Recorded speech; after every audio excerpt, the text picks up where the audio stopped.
Esto es Realidades y Opiniones. Nadie puede cambiar la realidad, pero sí decidir quién se la comenta. Quedan con ustedes Leobardo Espinosa, Jorge Torre y Bruce Julis, en producción de Eric Bolio y Ricardo Camela. ¿Qué tal? ¿Cómo le va? Qué gusto saludarle nuevamente en las Realidades y Opiniones de México Prioridad este lunes 12 de junio del 2017. Y pues hoy yo me siento muy a gusto porque tenemos al equipo completo. Mi querido Bruce, ¿cómo estás? ¿Qué tal, Leo? Bien, muy contento de estarlos acompañando. También muy feliz de coincidir con todos. Me da mucho gusto que la empresa haya sacado el dinero de las arcas para poder juntar a todos en una mesa, ¿no? Pues hemos podido finalmente conseguir a través de nuestro agilísimo sistema financiero nacional y conseguimos un préstamo. Es que las cosas están mejorando, ¿no? Pues claro, solo tú que eres pesimista. Hay cosas que no se cuentan, pero cuentan mucho. Gracias. Esas vienen en el segundo bloque. Pues yo quiero agradecer a todas las personas que nos siguen, lógicamente pedirles que como siempre compartan la página de Facebook donde estamos transmitiendo para que pues todos tengan oportunidad de hacernos llegar sus comentarios, sus dudas, que siempre son bienvenidos, y además pues como siempre somos un medio abierto, somos un medio de opinión y no estamos peleados con ninguna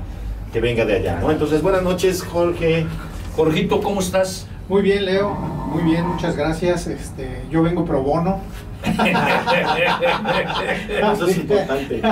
Pero esto no me lo digan en público. Esto lo tendremos que negociar. Está bien para que vea la gente que tiene que estar campechaneado, ¿no? Claro. Que sepa la gente quién se chupa los recursos, ¿no? ¿Qué pasó? Transparencia. Ante todo. Rendición de cuentas, que casi es lo más usual en este México maravilloso. Y bueno, pues también te saludo con mucho gusto, mi querido Armando Echeverry, que ya has estado pues con nosotros, no en este estudio, porque aquí tenemos apenas mes y medio, pero pues yo espero que aquí nos vuelvas a acompañar, porque sobre todo en los temas de tu especialidad, que son los vinculados al sector energético y los del activismo social, creo que nos viene bien tu opinión, mi querido Armando. Bueno, muchas gracias por la invitación. Sí, hemos estado en otros momentos, en otros tiempos, pero ahora inauguramos cabina, ¿verdad? Instalación. Pues sí, poco tiempo, ¿no? Mes y medio no es nada. No es nada para los 7 años que vamos a cumplir en octubre, como México Prioridad. ¿Número cabalístico, no, Leo? Sí, 7. El 7 es el número que le fascinaba a mi señora madre. ¿Ah, sí? Bien. Y tiene 7 años que falleció. Okay. Y además era la única persona que me escuchaba. Ahora yo creo que ya no me escucha nadie. Bueno, sí me escucha desde el cielo, No, bueno, seguro te escucha mucha gente más. Lo difícil no es que nos escuchen, lo difícil es que nos hagan caso. Bueno, porque cada quien tiene que ejercer su propia libertad en función a su propia experiencia, conocimiento, conciencia. Pero bueno, nosotros cumplimos con poner nuestra visión de las cosas y que quien quiera las tome, quien quiera las deje y adelante. Armando Echeverry, oye, me parece que no puede pasar de moda, máxime que hoy Puebla es reconocido como el estado número 1 del país en decomiso de este saqueo de lo que se hace a Pemex. No sé si coincides con esto. Desde hace, no sé, algunos meses en Puebla empezó a conocerse lo que quizá mucha gente sabía, pero no la mayoría, y que es este saqueo de los ductos petroleros. Es un saqueo más que organizado, ¿no te parece? Bueno, sí, es un solo ducto, es el ducto Mina México, viene de la refinería de Minatitlán y pasa por las poblaciones de Veracruz, entra a Puebla, sigue por el Estado de México, y este ducto llegaba a la ex refinería de Azcapotzalco. Hay otro ramal que va de Azcapotzalco a Tula. Entonces este tubo, que tiene más de 600 kilómetros de longitud, por la demanda dejó de ir tan lejos la gasolina, y bueno, pues ahora abastece a la parte de Veracruz y Puebla, y ya no llega más que a Azcapotzalco, no va más allá de esto. En Azcapotzalco, como se cerró recordarán, en época de Salinas de Gortari. Ahora solamente es una agencia de ventas donde hay tanques de almacenamiento y ahí se distribuye parte de la gasolina que viene de la refinería de Minatitlán. Pues más a favor, entonces, si es un solo ducto, mucho más o menos complicado para identificar quiénes están involucrados, cuáles son los intereses que se mueven, los efectos que esto tiene desde el punto de vista económico, social, en estos pueblos que aquí en el estado de Puebla se conocen como el Triángulo Rojo, ¿no? Sí, esto no es muy antiguo porque también se ha hecho ver como que esto lleva muchas décadas, definitivamente no. Me tocó a mí parte de estar en el área de construcción y conozco el tubo, lo rehabilitamos, lo reparamos, parte de este tubo, pues casi más de 600 kilómetros, y esto no pasaba hace muchos años. ¿A partir de cuándo Mira, consideras? Sí, no te podía yo precisar porque no les llevo la contabilidad. No, pero más o menos. No, pero vaya, lo que quiero decir es que es una sorpresa, sobre todo como lo presentó en este video Televisa. Loret de Mola, en Sí. donde uno dice, es increíble que tengas ahí a más de 100 Sí. camiones en fila, No, eso no sé de dónde lo sacaron, no se me hace creíble y cuál es la intención. Mira, lo que sí les puedo decir es que Petróleos Mexicanos tiene sistemas de control. O sea, tampoco es una empresa que en despoblado cualquiera llega y la perfora el tubo. Además, es terrible escuchar al actual director de Pemex, como ha pasado últimamente, y la tenemos hay un ampón que se llama Lozoya y otros que han pasado en otro tiempo, pero así como lo presentan, resulta increíble que tengas formados 30, 40 camiones, que estén tomando como si fuera una toma regular de una agencia de ventas, porque las poblaciones son muy pequeñas.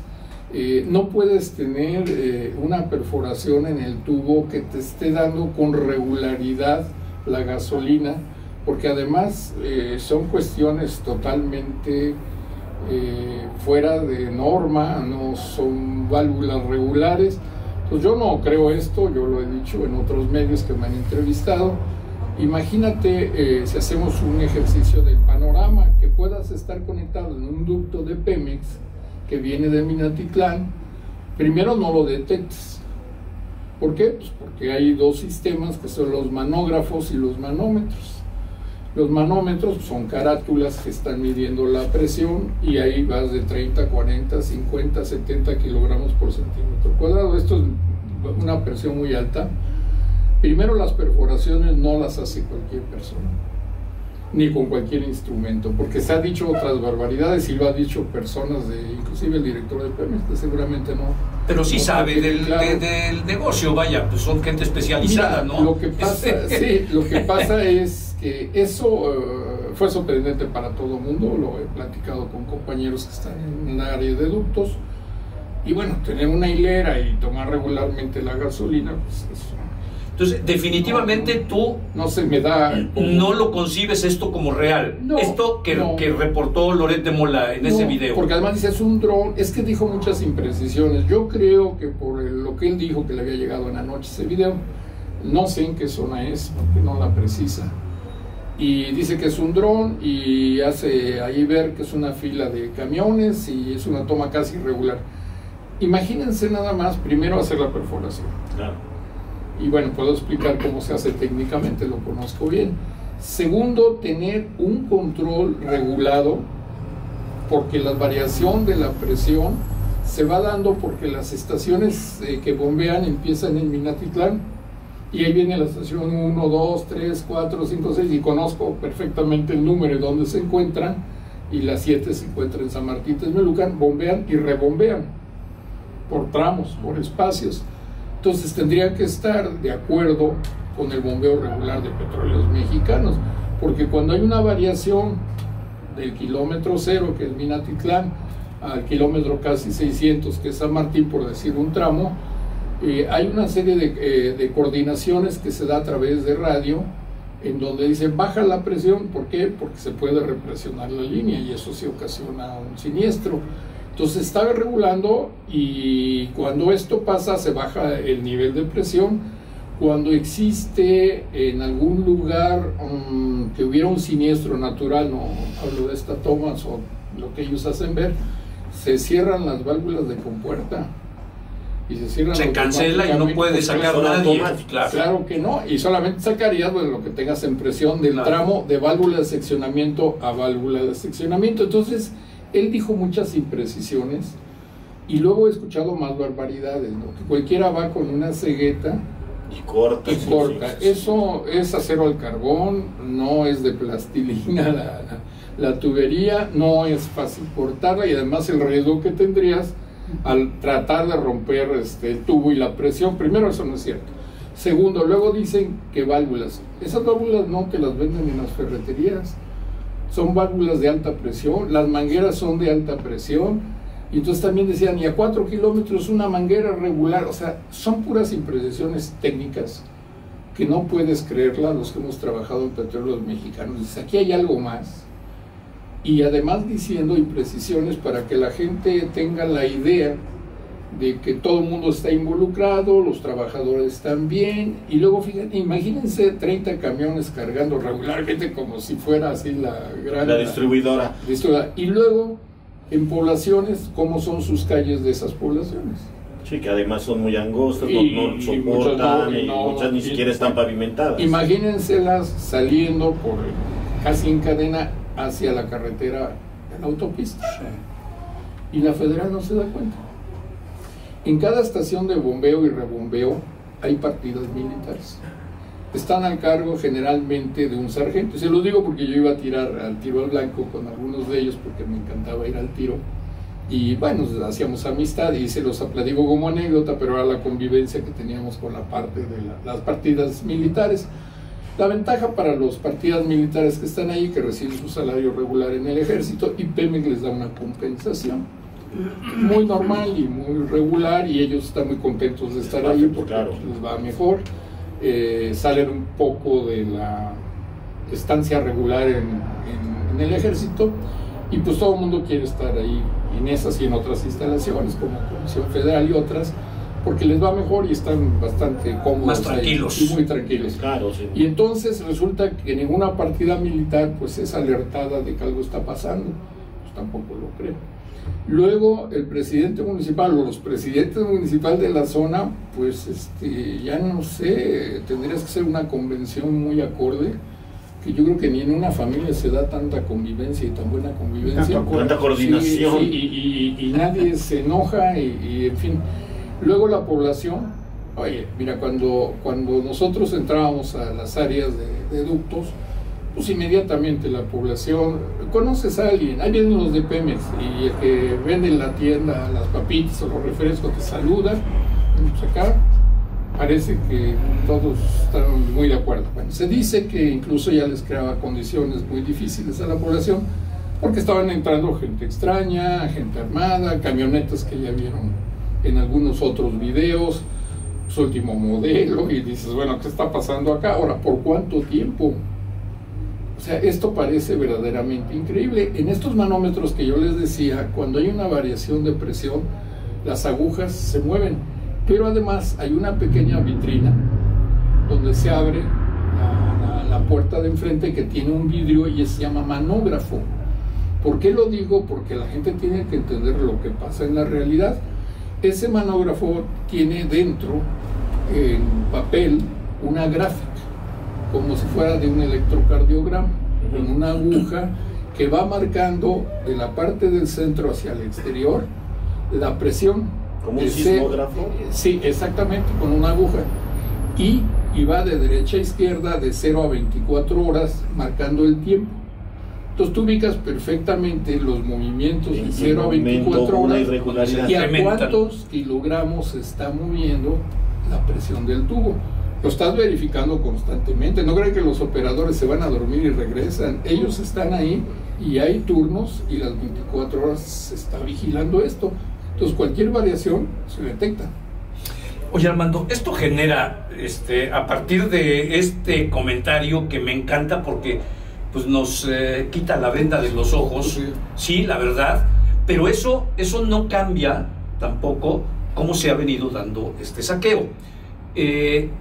¿Por qué entonces Televisa nuevamente arma un show como este? ¿Qué finalidad podría tener? ¿Beneficiar, perjudicar a quién? O sea, ¿qué es lo que tú visualizas? Bueno, sí, mira, nosotros, el grupo de los trabajadores y ex trabajadores, finalmente jubilado sigue siendo trabajador, te paga Pemex de alguna manera. Desde 1992, con Carlos Salinas de Gortari, se trató de dar la imagen que Petróleos Mexicanos era una empresa que perdía, ¿no es cierto? Que era una empresa ineficiente, ¿no es cierto? Y bueno, ya no quiero decirles que era una empresa de puros bandidos, ¿no? Y eso tampoco es cierto. Claro. Si bien había problemas, había dificultades, yo no puedo decir que todo marchaba bien y no pasaba nada, pero no a estos grados de lo que está pasando hoy. Claro. Y mucho menos el crimen organizado y todo lo que se dice ahora. ¿Cuál es la finalidad de 1992 a la fecha? Privatizar Pemex. Ese era el fondo del asunto. ¿Cómo lo fueron haciendo? Pues fue variando sexenio a sexenio. Entonces, en 92 se divide la empresa en 4 grandes áreas, argumentando que va a ser más eficiente.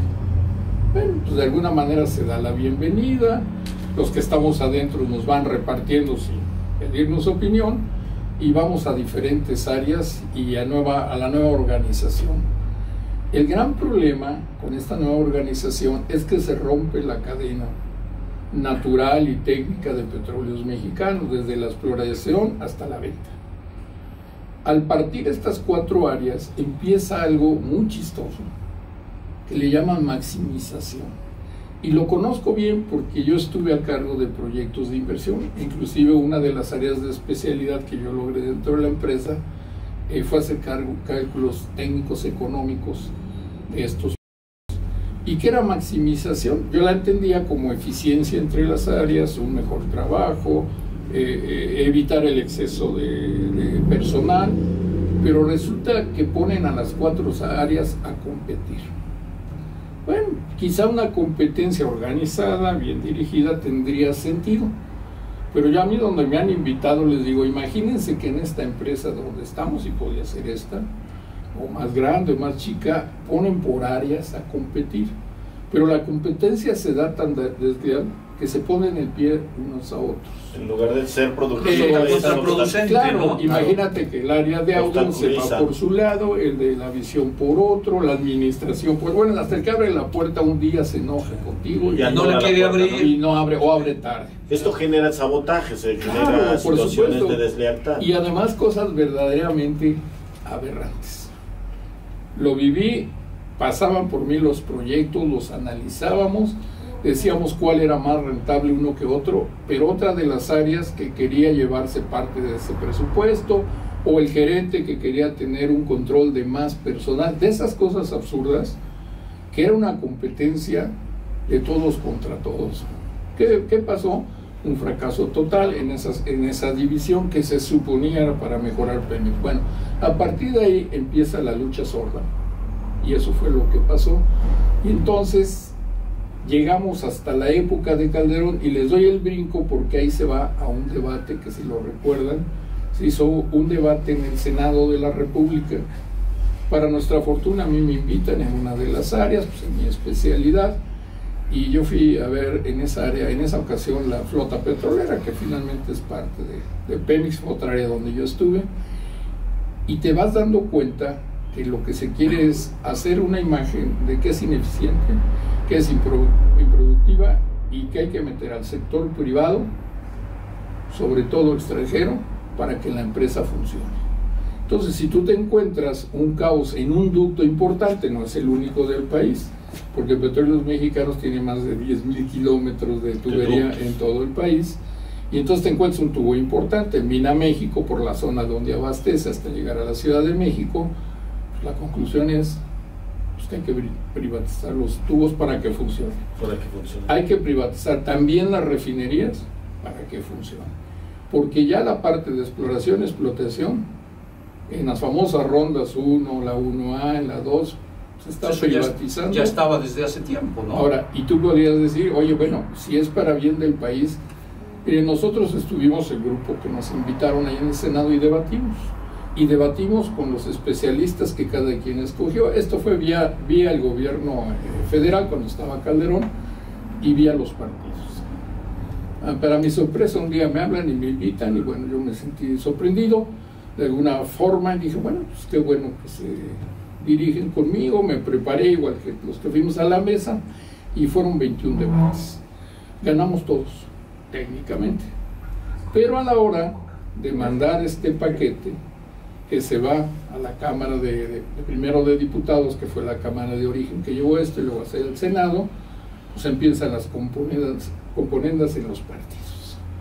Distorsionaron parte de lo que nosotros planteamos, se decía en la prensa que se fueron a acordar a lo oscurito, los propios que nos habían invitado, que principalmente eran del PRD. Yo recuerdo a Navarrete, por ejemplo, con el cual traté personalmente, a Graco Ramírez, que hizo, por cierto, una comida que yo no fui, y qué bueno que no fui. Sí, verdaderamente de paso, distorsionaron lo que habíamos planteado, a sus intereses, a su conveniencia. ¿Qué tenemos al día de hoy para no hacer tanta historia? Pues tenemos que Pedro Aspe y compañía, la Yus es director, están haciendo los grandes negocios del mundo, tienen lo suya con las empresas de Brasil, que hoy se habla de un fraude millonario, Odebrecht. ¿Y qué está pasando en el país? Esto no está beneficiando. Se prometió que no subirían las gasolinas, y cuáles son los resultados. Entonces yo siempre lo planteé y se lo decíamos inclusive con quien nosotros platicábamos o debatíamos. Miren, si fuera bueno, si estuviera bien hechas las cosas, pues aunque no se nos hubiera ocurrido a nosotros, venga de donde venga, la aplaudimos. Pero ¿cómo estamos en materia de energía? Durante 20, 30 años nunca faltó la gasolina en el país, si lo recuerdan. Claro. El problema debe haber ido de 4 o 5 años a la fecha. En este momento las refinerías, que son 6 en todo el país, están trabajando en un promedio del 40% de su capacidad instalada, pudiendo trabajar al 100%. Si tú trabajas y bajas la producción, tienes que importar más, claro, y tienes que importar en dólares. El costo se va para arriba obligadamente, ¿no? ¿Dónde está el beneficio? Pero ¿sabes lo que es verdaderamente impactante? Que hacen una serie, la última ocasión que lo hicieron, ya fue en este gobierno con Peña Nieto, una especie de invitación, que no fue ningún debate. A nosotros nos invitaron, yo me negué a ir. Dije, ¿para qué vas? Claro, claro, si todo está lo van a acomodar a claro, sus propios intereses. Y además te invitan para justificar. Para validar. Porque fíjense que sí debatimos, fíjense que sí hicimos, y aquí estuvieron presentes, pero les ganamos. Entonces, no tenía ningún sentido. No tenía ningún sentido ir.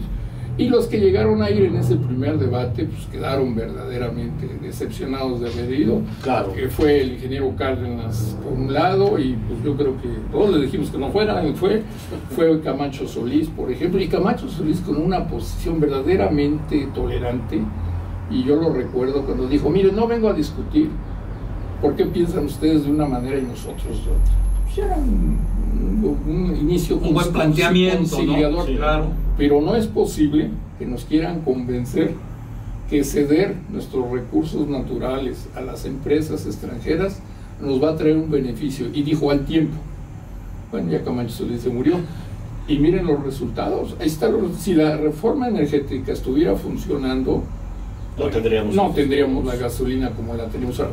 Y el consumo de luz que se ha disparado a las nubes ha sido terrible. Ha sido terrible. Sí. Ahora, ¿se puede cambiar? Sí se puede. Esa es la parte bonita de nuestra lucha. Sí se puede. Pero ¿quién la puede cambiar si la voluntad política de estos señores que nos gobiernan se ha alineado a esta intencionalidad, claro, que como bien lo señalas, desde el año de 92 era privatizar y era entregar este recurso fantástico de nosotros los mexicanos, pues al mejor postor, ¿no? Pero te puedo dar una respuesta que ya la hice hace poquito en una estación de televisión y les dije que estaba re fácil. Y se quedaron como ustedes. Sí. Y les voy a decir dónde está lo fácil y dónde está lo difícil. Finalmente, como técnico, yo soy muy feliz de haber sido técnico y estudiado una carrera técnica, porque la técnica te soluciona muchas cosas. Y la parte social o política es más compleja, ¿no? Que también tiene su parte científica, pero es más difícil ponerse de acuerdo, claro, por ahí. Pero bueno, primero, pon en la dirección de Petróleos Mexicanos un especialista que sepa. Fíjense la lógica, ¿eh? En administración se ve, tú eres administrador. Que para esto no necesitas ser ningún especialista en nada. Ni estudiar nada más. Bueno, segundo, pon personas honestas. Si ustedes me dicen que eso no se puede, caray, tendría yo que cambiar de país, porque yo sí creo en México. Claro, bueno, yo creo, hermano, que aquí se suscita el principal problema de México, es que los que están operando y los que están manejando consideran poco conveniente tener gente capaz, porque la hay, y cuando escuchamos a personas como tú, lo confirmamos, ¿no? Hay personas que saben, que conocen y que podrían resolver este tipo de problemas, pues no tan fácil, pero sí con voluntad ir avanzando. Con viabilidad, ¿no? Para la resolución. O sea, más allá de buenas intenciones, yo creo que ustedes podrían analizar este tema. A mí me surgen dos preguntas. Mira, primero, se habla mucho que hay un interés de facto del gobierno federal de que parezca que hay un sabotaje muy fuerte, porque a la hora de que intenten vender, lógicamente esto baja los costos, ya que los riesgos de negociación se elevan y pues lógicamente con este escándalo de los huachicoles puedes bajar precio, puedes tú mismo comprar a través de tus empresas paleras, comprar barato y posteriormente pues solucionar este problema que no lo es tanto o que sí tiene solución más rápida y pues lógicamente ganar, ¿no? O sea, yo vendo barato, yo mismo la compro, pero sin embargo como que simulo, ¿no? Que voy a hacer una negociación. Ese es el primer punto. ¿Qué opinión te merece esto? Y lo segundo es de qué, digamos, de un 100%, estas tomas clandestinas del Triángulo Rojo, ¿de qué porcentaje tendrían? ¿De qué porcentaje estamos hablando? Porque nos los hacen ver, como bien tú dices, como si fuera el bestial 90%, el saqueo, ¿no? Sí. Entonces, ¿qué porcentaje, tú que conoces más o menos, cuando nos hablas de 10,000 ductos? Nos dijiste 10,000 kilómetros. 10,000 kilómetros de ductos en todo el país. Entonces me gustaría saber si tú me puedes aclarar esa duda y a la gente que nos está escuchando, ¿de qué porcentaje estamos hablando del Triángulo Rojo? Vamos a centrarnos un poquito nada más en el Triángulo Rojo. ¿Qué porcentaje de todo este movimiento que hay en ductos estamos hablando?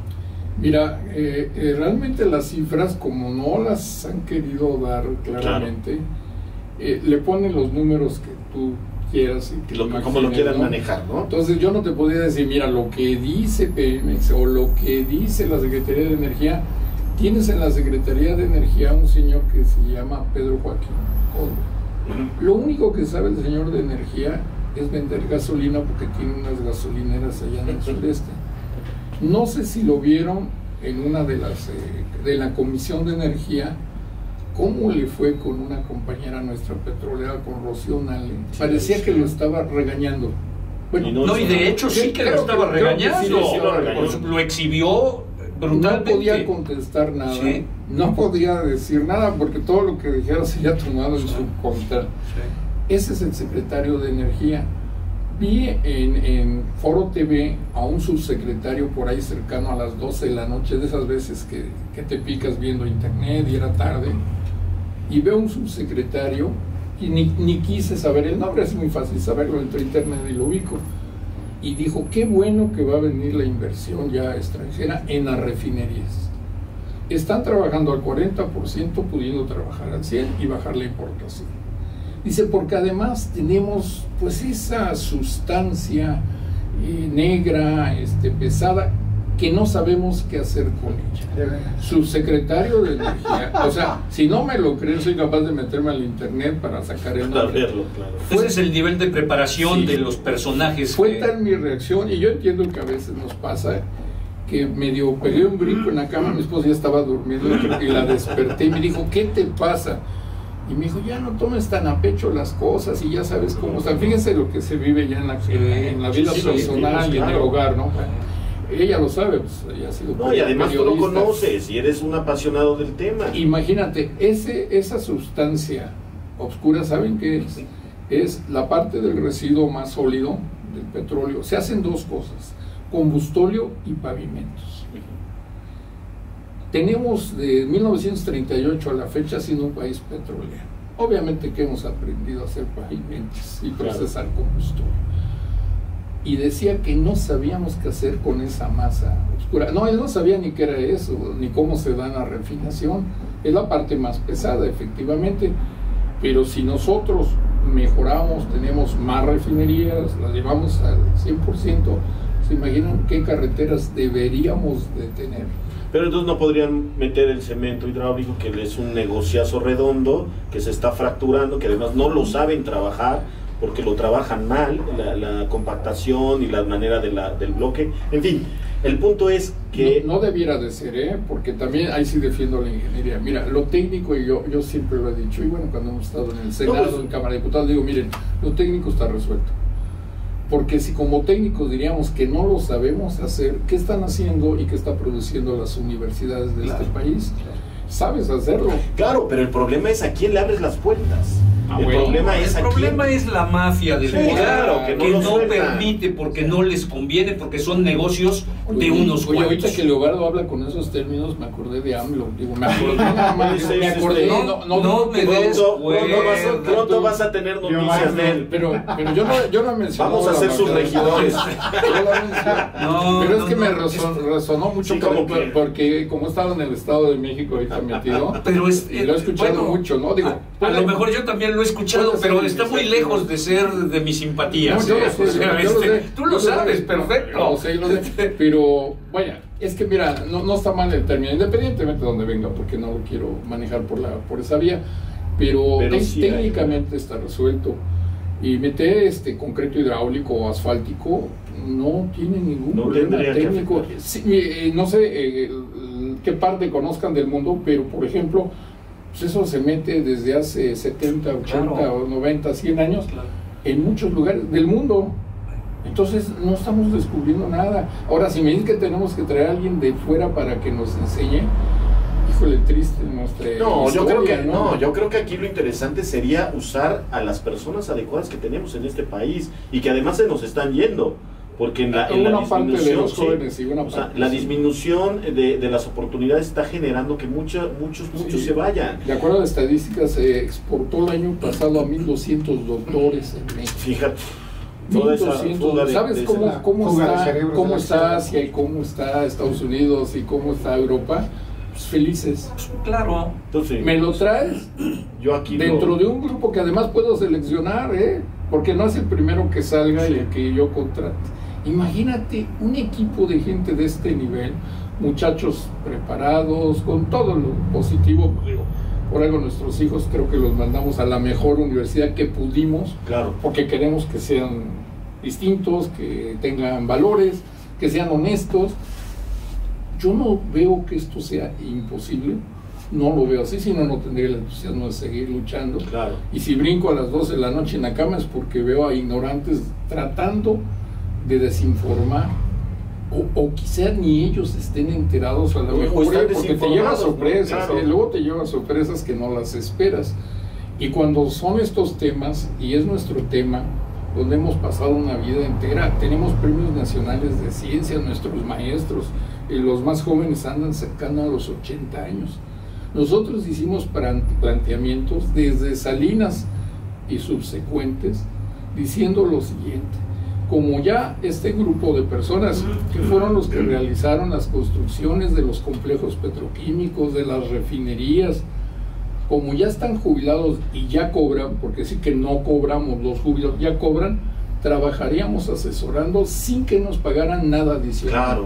No aceptaron los gobiernos. Por eso, Armando, cuando en los argumentos para abrir la industria petrolera al extranjero se decía que no teníamos la tecnología, no, espérame, ¿en dónde quedan ustedes, los especialistas del Politécnico, de la UNAM, del Instituto Mexicano del Petróleo? El TEC de Monterrey, ¿en dónde quedan? De donde me la quieras decir, o sea, públicos y privados. ¿Estás de acuerdo que es o que fue un argumento verdaderamente estúpido? ¿Quién presentó los proyectos con cierto sustento? Veracruz, Tabasco. Bien, pues estaban luchando por tener una refinería y lo que esto significaba para el gobernador, inversiones, etc. Entonces se toma una decisión y yo le llamé eso la pasarela de los gobernadores.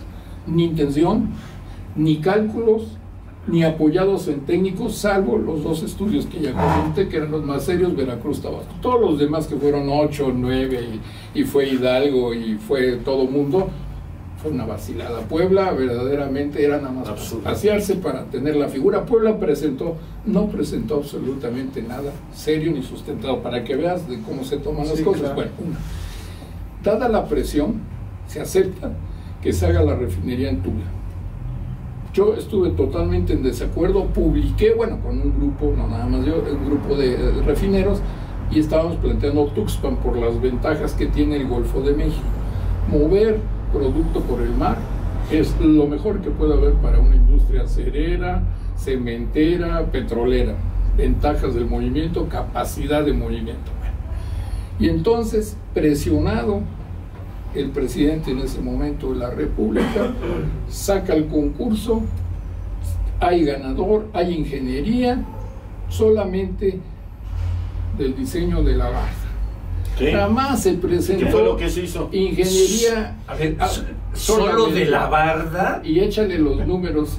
Hablan de millones gastados en convocatoria, en paseo de los gobernadores. Hablábamos antes de entrar al aire de lo surrealista que es este fantástico México, ¿no? Esto no lo puedes creer si no te lo demuestran en blanco y negro, y nosotros siempre lo hemos hecho así. O sea, cada vez que nos invitan y vamos con seriedad, llevamos documentos, llevamos datos, no se hizo más que la verdad.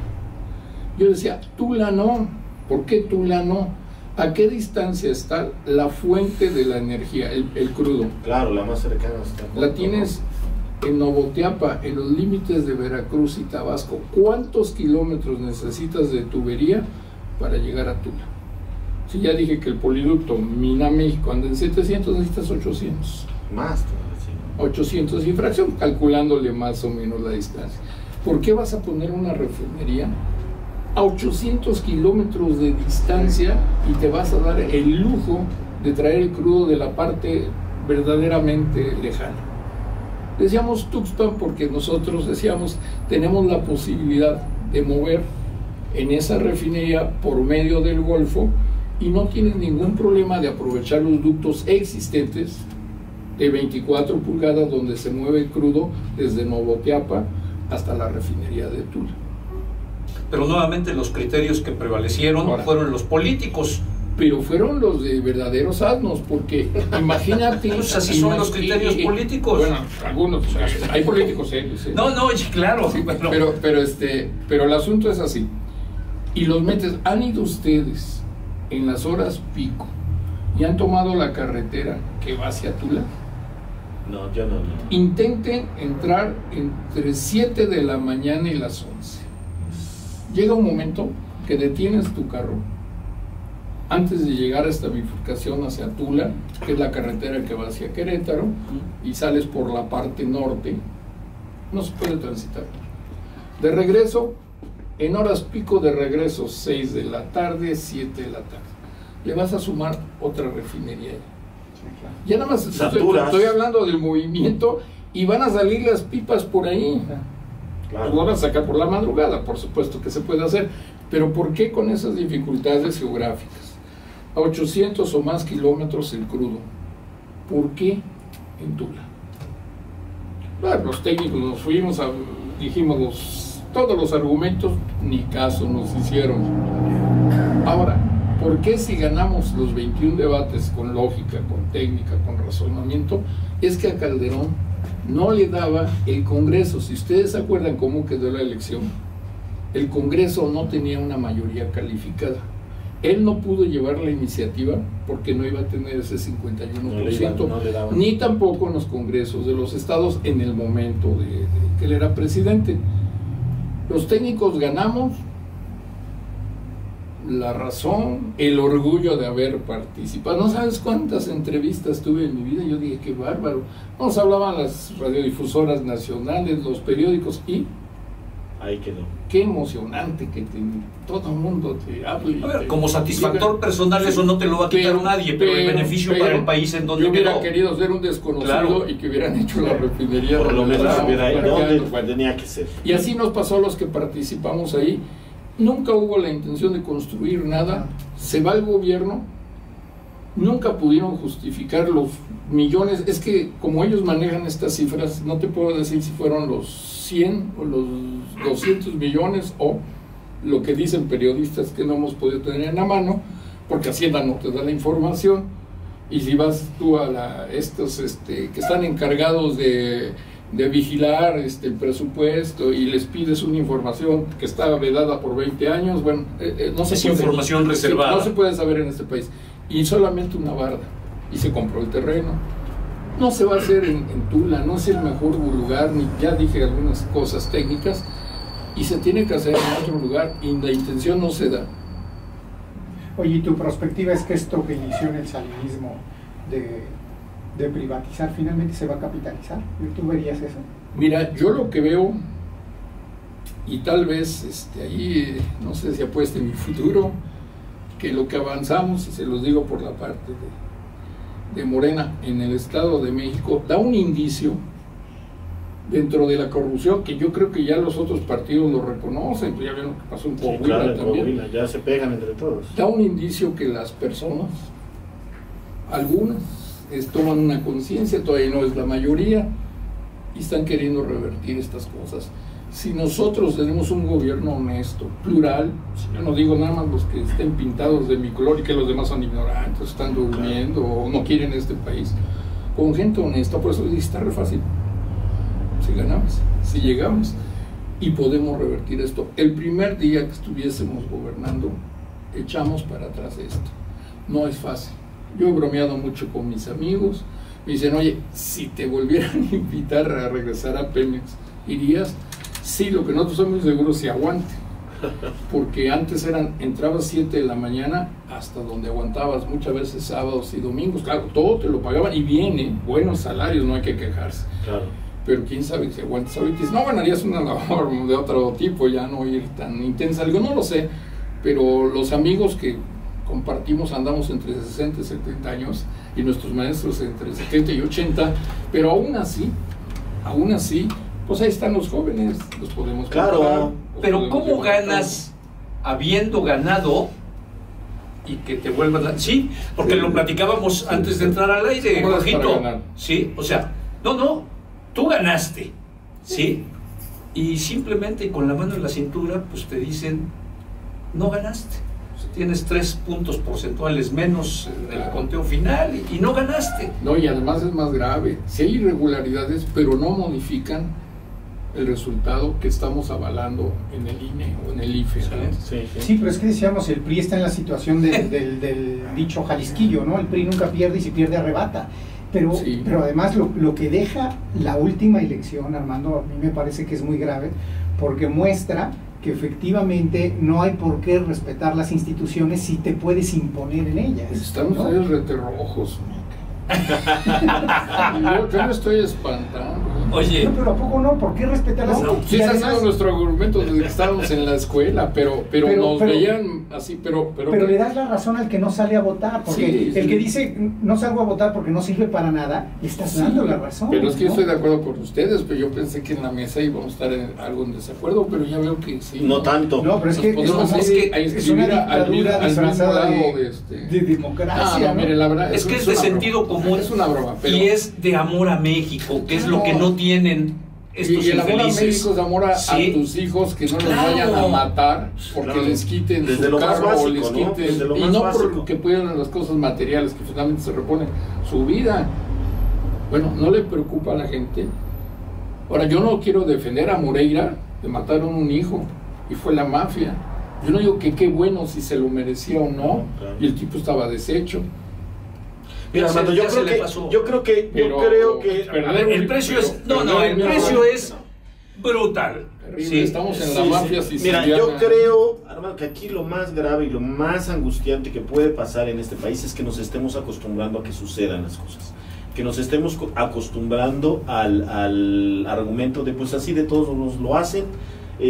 Pues es que de todos modos todos roban, y al final todo va a pasar, entonces, y no tiene sentido. Yo creo que ese es el riesgo mayor que tenemos como sociedad, que estamos acostumbrándonos a lo que no debe ser. Mira, perder la esperanza para una familia, para un ser humano, para un país, ya que puedes, ¿qué te puede importar? Yo conozco gente con muy buen nivel económico, con un nivel de esperanza muy dañado, y ya no porque no tiene los recursos materiales, o tiene 3/4 de su vida vivida, pero platicamos con ellos.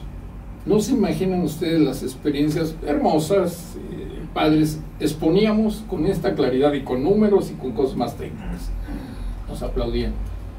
Fuimos a la Fundación Colosio del PRI y nos aplaudían. Fuimos al Salón Azul del PAN cuando el PAN tuvo ya una mayoría al llegar con Fox y nos aplaudían. Fuimos a una parte del PRD que allá hay sus dificultades, nos aplaudían. Para la siguiente semana no nos volvían ni siquiera una llamada telefónica para decir, oye, me acuerdo que tu exposición, en lo personal te felicita. A la hora de decir, vamos a plantear los proyectos, vamos a ponerlos sobre la mesa, los mejores para México, esos juegan. No, se acabó. Vienen los intereses y todo se diluye. Se acabó. Y te dicen, mira, me decía un diputado federal, no sé si quieran saber su nombre. Sí, claro. Y me dijo, ¿sabes que nos equivocamos de candidato?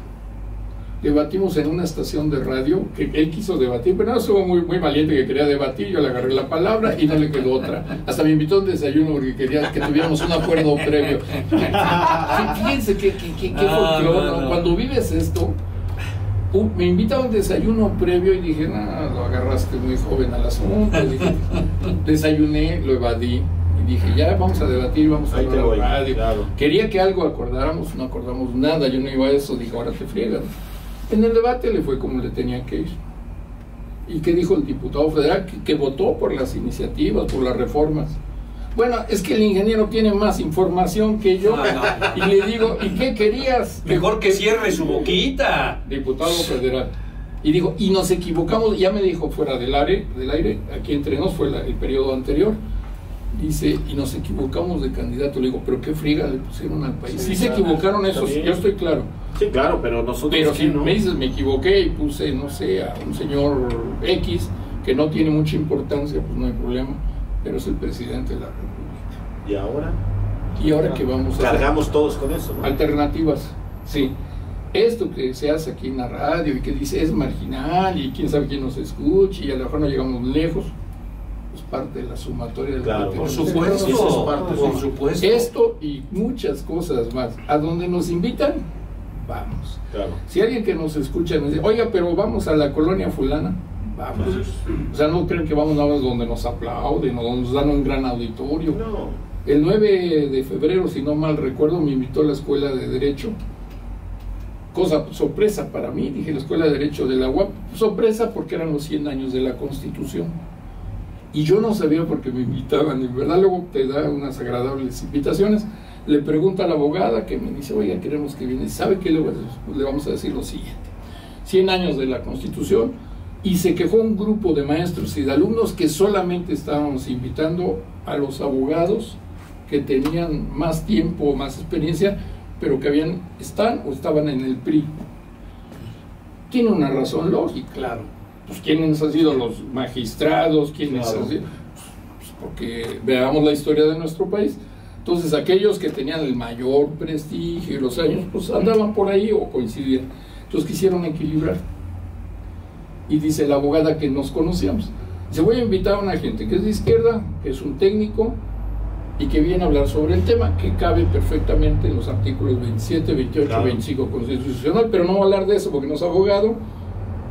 Y entonces fuimos y yo dije, pues el éxito debe ser de los abogados. Auditorio lleno. Llegó la prensa y aquí entre nos me llevé el evento. Claro. No, y es que esto está pasando, ¿no? Sí, claro. Es que la gente necesita información de quien sabe. Y además es que aunque no haya la reacción pacífica, pero lógica ante el hartazgo que vivimos, claro que algo está pasando.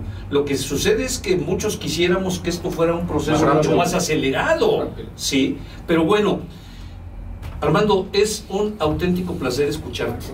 Y sabes que te lo digo de corazón. No, yo sé. Yo quisiera que terminaras esta entrevista con un comentario final en donde, a pesar de que Bruce y yo y Jorge, porque lo platicamos hace un momento, decimos es que es desalentador, es que no tenemos muchas veces para dónde movernos.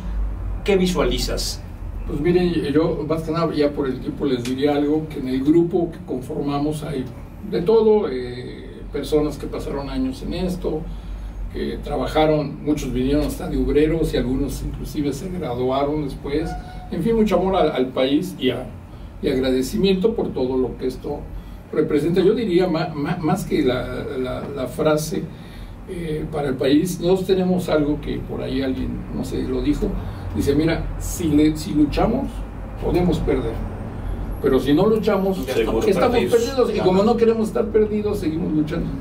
Claro, qué bueno. Así es. Yo quisiera darle, antes de que nos fuéramos, una lectura a las personas que nos están siguiendo. Aeropaquita Sánchez Ruiz, saludos Leo. Carlos Rubio, gracias. Carlitos por estarnos viendo. Gustavo Ortega, saludos, muy buena tarde Leo, un fuerte abrazo. A Ricardo Corona que nos está viendo. Sandra Reynoso, saludos Leo, espero verte pronto. Invítanos un café, vamos. Rafa Reyes que nos está viendo también. Eva Gerones, al fin logré estar presente, qué bueno que estás presente Eva, nos da mucho gusto. Oscar A. Coltrane nos dice que se difundan estos datos, que la gente se entere de esto. Con lo que comenta el ingeniero sería suficiente para mandar al carajo a los funcionarios de alto nivel en Pemex y retransformarlo. Guadalupe García, esa es mi mamá, le mando un saludo. Moisés Rubio, saludos señor. Armando Torres Mejía, saludos mi Leo y a los compañeros, gracias. Mónica Sánchez, te mando un beso, gracias por seguirnos. José Carlos López, también un abrazo con cariño. Pati Arpide, también le mandamos un saludo. Quien ama a Mau, como siempre Leo, acertado junto con tu panel. Y pues Rafa Reyes, le mandamos también saludos y excelente tema el ingeniero. Y esos son los saludos. Golmeta, ¿cuál es el nombre del invitado, por favor? ¿El mío? Sí, Armando Echeverry, lo mencioné varias veces. Porque qué molesto es que estás escuchando una entrevista y nunca dice quién es. Sí, pero ya que nos pongan los letreritos como en otro. Pero mira, Golmeta nos dice que te quisiera invitar a, dice Recamachalco, yo creo que piensa Tecamachalco, sí, yo creo que te quiere invitar a Tecamachalco. O estás viendo que Reyes en Tecamachalco, pero eso es sí, ¿verdad, Reyes? Oye, Armando, ¿dónde te pueden localizar un teléfono? Vamos a dar el teléfono, Golmeta, saca la pluma, para que te puedan localizar. Con todo gusto, ya es del dominio público, tanto mi teléfono como, mire, mi correo es Echeverry, es una E, una T, y ¿cómo suena? La V y la doble R o la doble Echeverry R con Y. Sí. Echeverry @ Prodigy, de Prodigy, .net.mx, y el teléfono es 22 22 39 78 18. Perfecto. Gracias, Armando. Leo. Aquí no presumimos de que nos ven 15,000 ni 10,000. No, es que hay otros medios que sí que venden rating. Espérame, no, lo podríamos hacer, pues simplemente compramos los robots para. Y rápido. Pero como no nos interesa vender estufas ni refrigeradores. Pero te voy a nada de decir, eso. en estaciones que me han invitado y me dicen, mira, yo te pediría lo siguiente, te vamos a invitar, tenemos un rating muy alto, y todo eso es cierto. Nada más no hables mal del gobernador. No, pues ya te reduce el tema como en un 80%. Pues puedo no hacerlo, y no lo hice, ¿verdad? Puedo hacer. Dime algo bueno de él para que lo diga. Armando, mil gracias. Jorgito, muchas gracias. Gracias. Armando, gracias, qué gusto. Mi querido Bruce, no se vaya, porque en la segunda hora, como dijo nuestro queridísimo presidente Enrique Peña Nieto, lo bueno casi no se cuenta, pero al final cuenta mucho. Y en esta segunda hora sí vamos a hablar de cosas buenas. Pues Armando trae frases de todo. Temas culturales, de temas vinculados al medio ambiente. Quédese por favor, porque tenemos hasta las 9 de la noche. No se vaya. Venga.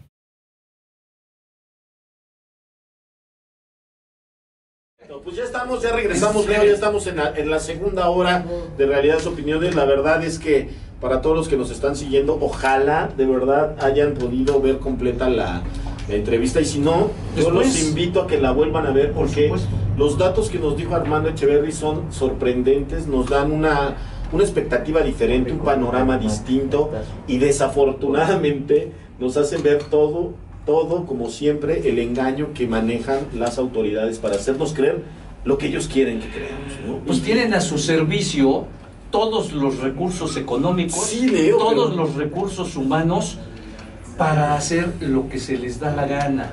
Pero ya debemos, por lo menos debemos empezar a concientizar que tenemos que llegar a más información. Y esto es bien interesante porque también hablando de los medios electrónicos, Facebook, Twitter y todo eso, no podemos creer todo lo que vemos aquí. No podemos estar convencidos. Hoy vi una entrevista de un sobrino, no sé qué sea, de JJ, que no lo defiendo, pero me parece tan... Es burdo. Me parece tan... Por decirlo menos. Tan obsceno que le den difusión medios de comunicación serios, dirigidos por gente seria, establecidos por gente que se supone conoce el negocio, le den esa difusión y le den esa voz a este tipo de personajes. Y mira que José Juan Espinosa tampoco es una hermana de la caridad, pero tampoco se vale que lo quieran atacar de esta manera tan... Mira, por los dos lados. Primero, lo absurdo de JJ quererlo meter por este rollo, y segundo, este pobre chamaco estúpido que, pues pobre, que va a no quedar dice mal, tres palabras, no coordina nada. 3 palabras. Entonces, vaya, es un exceso, es un abuso, pero bueno, yo creo que lo interesante de Internet es saber desmenuzar, y esta plática que tuvimos hoy con Armando Echeverry vale la pena. Las personas que nos están viendo, yo los invito a que lo vuelvan a ver, que inviten a las personas que conocen o que quieran conocer del tema para que lo escuchen. La verdad que bien interesante. Pues bueno, mira, antes de que lleguen nuestros invitados en esta segunda hora, que debo decir, está confirmado Luis González Arenal, entiendo que a veces hay circunstancias que te impiden pues no le ha de querer pagar al franelero y anda dando vueltas. Pero bueno, la intención era platicar de cosas más agradables, de temas de arte y cultura. Luis, expresidente del Colegio de Arquitectos y que ha estado muy involucrado en la promoción y difusión de Puebla desde el punto de vista de Puebla ciudad del diseño, Puebla ciudad inteligente, etcétera. Además, creo que podría también enriquecer esta plática. Ojalá llegue. Pero va a venir Rafael Navarro. Ay, Moreno, hasta temblaste. Ya me voy. Ábreme la puerta. Rafael Navarro Guerrero, que es de los más altos directivos del Instituto Municipal de Arte y Cultura, también para compartir acerca de proyectos muy interesantes que están haciendo, una exposición de Tina Modotti, un evento pasaje, ¿no? vinculado también a la sustentabilidad del medio ambiente, y un diplomado que recién lanzaron respecto de la historia de Puebla, pero no para los académicos, sino para gente como tú y como yo, que somos poblanos de a pie. Entonces, cosas importantes, ¿no? Y finalmente también vendrá Ernesto Licona.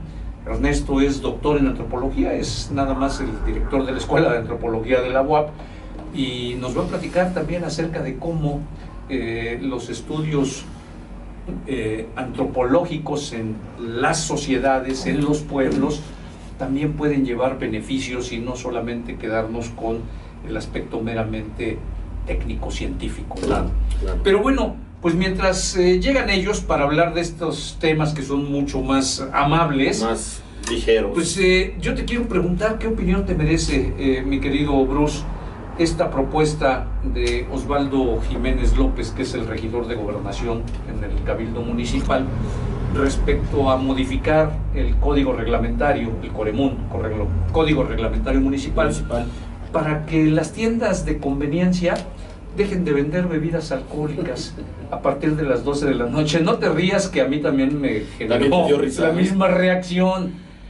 Híjole, me parece realmente absurdo, pero yo he tenido oportunidad de hablar con otras personas, y hoy lo comparto contigo, del decálogo famoso que sacó el ayuntamiento, dirigido por Luis Bank, donde toca ciertos temas. Son 10 puntos.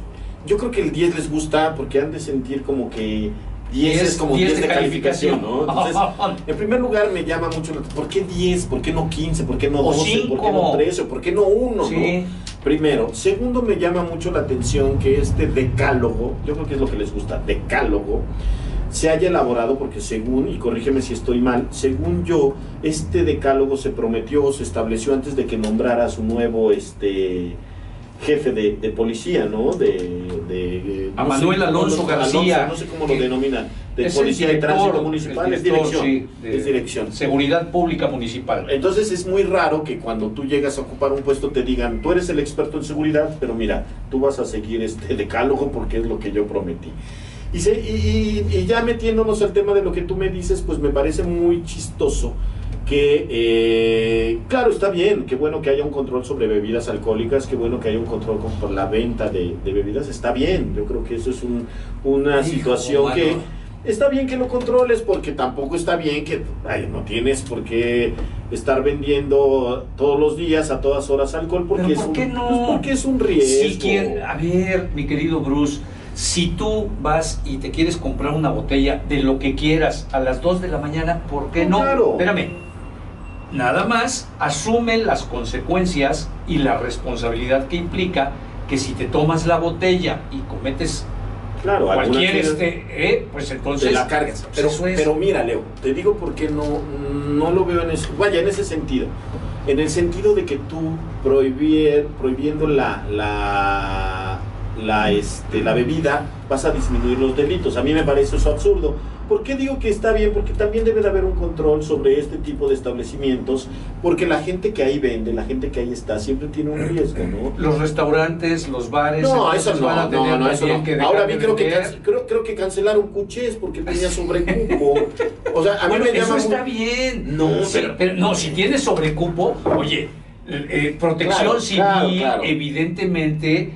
que tiene que dar. Bueno, vamos a regresar al tema, nos estamos perdiendo, ya estamos en Cuchés. Bueno, vámonos a esta situación. Yo lo que no veo viable, Leo, es que la prohibición de venta de bebidas alcohólicas te ayude a solucionar un problema de seguridad. Eso es. Yo no veo a los ladrones, vamos a asaltar, sale mi rey, pero antes nos echamos un pomo, vamos al Oxxo. No mames, o sea, ¿qué tiene que ver el Oxxo que te venda, te empede o no te empede? O sea, aquí los problemas cierra las ferreterías para que no vendan chemo, ¿no? Para que no vendan chemo. A ver, los problemas de seguridad se resuelven con inteligencia. Claro. Y la inteligencia soportada por la tecnología.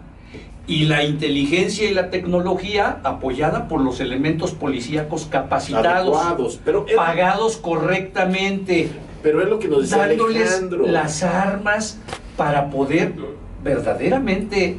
Así es como se... Claro. Pero mira, es como dice Alejandro, al final de cuentas hay un cúmulo de ideas y de personas capaces que podrían solucionarlo, pero no lo quieren solucionar. Aquí lo que quieren es dar una aparente respuesta inmediata a una situación que no lo van a resolver. O sea, no van... A ver, señores, autoridades, no van a resolver esto por arte de magia.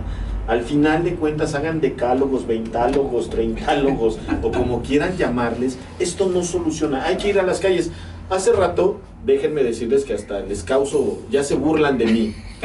Y les decía yo, ustedes que nos ven creen que una autoridad municipal va a poder con la delincuencia organizada, va a poder contra los delitos, va a poder contra estas bandas que están asaltando en camiones, si no pueden controlar a los franeleros que están aquí afuera desde hace un año. Son complicidades, Leo, desafortunadamente. No es desde hace un año. Bueno, nos estamos quejando, sí. Pero directamente con el ayuntamiento. Yo he tuiteado al ayuntamiento y he insistido y no lo hay. ¿Tú crees que van a acabar con una delincuencia organizada que cada día se fortalece más, que cada día está mejor armada, que cada día penetra más a las policías? ¿Por qué otros gobiernos, otras ciudades sí han podido? Porque no hay complicidades. Bueno, entonces sí se puede. Sí, como decía Alejandro, es muy fácil. No, más es que quieran. Eso es, bueno. Pero aquí lo que pasa es que cuando tú empiezas a rascarle a este tipo de delincuentes, empiezas a encontrar que son siempre atados a una complicidad con la autoridad, y entonces ya no te conviene porque empieza a invadir tu esfera y dices, no, pues ya no me conviene porque yo lo que quería era quedar bien y ya estoy quedando mal, ¿no? Por lo pronto lo que te voy a decir es que el nuevo titular de la Dirección de Tránsito Municipal, de Seguridad Pública y Tránsito Municipal, Manuel Alonso García, a mí me parece que es gente decente, me parece que es gente preparada, contra todo lo que puedas pensar, y no te me quedes viendo así. No. Porque a Manuel le conozco de muchos años atrás. Yo no tengo duda de eso, Leo, pero es lo que te digo, si te dan un nombramiento y si te dan una situación para resolver, que lo dejen.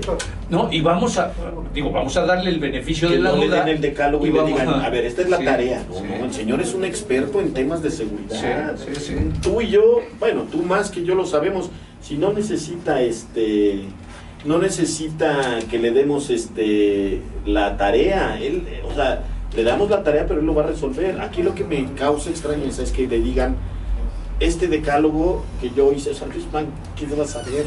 Lo hizo una noche que estaba medio desvelado o medio sin sueño, en fin. No, pero Luis Frank es también, mira, y tú y mucha gente le achacan muchas cosas. Yo no. Sí, no, y algunas con razón, desde su llegada a la presidencia municipal. Yo nomás que me resuelva lo de los franeleros de aquí enfrente y le empezaré a creer. Pero vamos a algo más grato ya. Vamos a algo. Le mandamos saludos a Carlos Uribe y Jesús Carrión, saludos a ustedes. Gracias, Jesús, te mandamos un abrazo. Y ahora sí vamos a mucho más amable. Y con gente que sepa, porque nosotros nomás decimos y decimos. No. ¿Cómo se llama el programa? Realidades y opiniones. Y entonces, pues es mi nuestras opiniones no tienen cabida. Ya si ni opinar podemos, estamos perdidos. Estamos jodidos, pero bueno. Ernesto Licona. ¿Cómo estás, Leo? ¿Cómo estás? Ernesto, qué gusto saludarte, mano. Bienvenido, Ernesto. Bienvenido a esta tu casa. Debo decir que usted lo conoce porque los viernes hace un programa con su equipo de trabajo fantástico que se llama Etnográficas. Ernesto, ¿sigues teniendo la responsabilidad como director de la escuela del Colegio de Antropología? Sí, del posgrado, sí. De la Universidad Autónoma de Puebla. Sí, y ahí estamos, ya sabes. Pues ya lo sé y yo creo que en mejores manos no puede estar esta responsabilidad. Gracias. Para ir de lleno al tema, Ernesto, yo decía en las redes sociales que hoy platicarías con nosotros de cómo el estudio antropológico puede tener una serie de vertientes que al final puedan beneficiar a las comunidades estas, a veces no tan alejadas, pero finalmente sí marginadas. ¿Coincides? Sí, claro. En el caso de la ciudad de Puebla, hay que recordar que fue expandiéndose pues a costa de pueblos antiguos, de origen colonial y de origen, digamos, prehispánico, que todavía existen, por cierto, ¿no? Si no han desaparecido totalmente. Incluso lo que hoy conforma el municipio de Puebla, las juntas auxiliares, son pueblos, son antiguos pueblos, ¿no? Tlacalera, Resurrección, Canoa, Totimehuacán, San Baltasar, Azumiatla, son antiguos pueblos. ¿Y San Baltasar está aquí en el centro de la ciudad? Efectivamente, ¿sí? Está tragado, completamente. Absorbió totalmente. Absorbió, pero todavía tiene una dinámica de pueblo, fíjate lo paradójico, ¿no? A pesar de eso, mantiene sus tradiciones, costumbres. Mantiene todavía la figura de pueblo, de una serie de festividades muy importantes, el carnaval, etcétera, y está tragado, ¿no? Prácticamente. Y poblaciones de origen indígena, ¿no? Por ejemplo, náhuatl, de origen náhuatl, aún más, ¿no? ¿Sí? Y no están tan alejadas precisamente, ¿no? Estamos hablando de las poblaciones de la Malinche, por ejemplo, de los pueblos volcaneros, ya sea del lado de Puebla, del lado de Tlaxcala, pues son comunidades que todavía hablan su lengua, ¿no? Hablan la lengua náhuatl. Además con un gran orgullo, Sí. Que eso es parte de lo importante, porque sería también motivo de estudio el por qué una opinión especializada como la tuya. Porque, por ejemplo, cuando nuestros connacionales van a los Estados Unidos, no quieren hablar el castellano, el español, ¿no? Pero no es el tema ese. Sí. En el caso de estas poblaciones, sí que lo hablan con un gran orgullo. Con mucho orgullo y muy difundido, ¿no? Parecería que hay o se dice fácilmente que hay una tendencia a su desaparición, y yo lo que observo no es cierto, ¿no?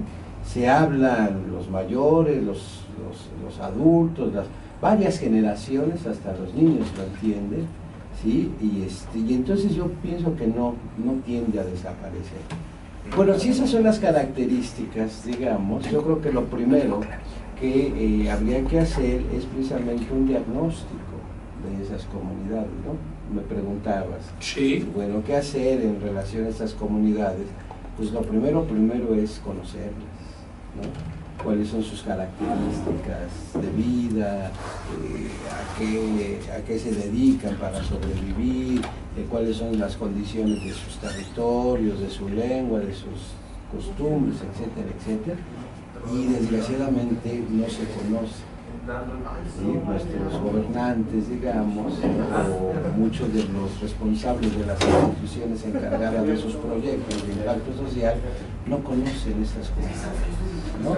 Y lo peor es que les interesa muy poco conocerlas. Además, ¿no? además les interesa mucho. Parecería que la ciudad, ¿no? O la idea de ciudad de Puebla se centra en el centro histórico. No, la ciudad es mucho más cosas, ¿no? Y esto evidentemente tiene, como siempre, los dos lados de la balanza.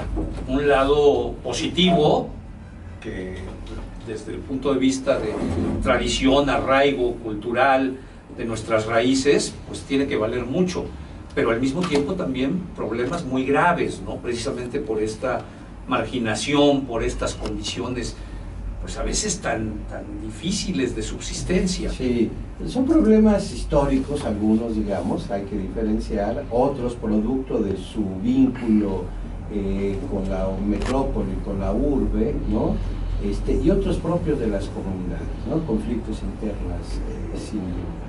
Pero lo que ha hecho la expansión metropolitana, la de la ciudad de Puebla, es precisamente no incorporarlos, ¿no?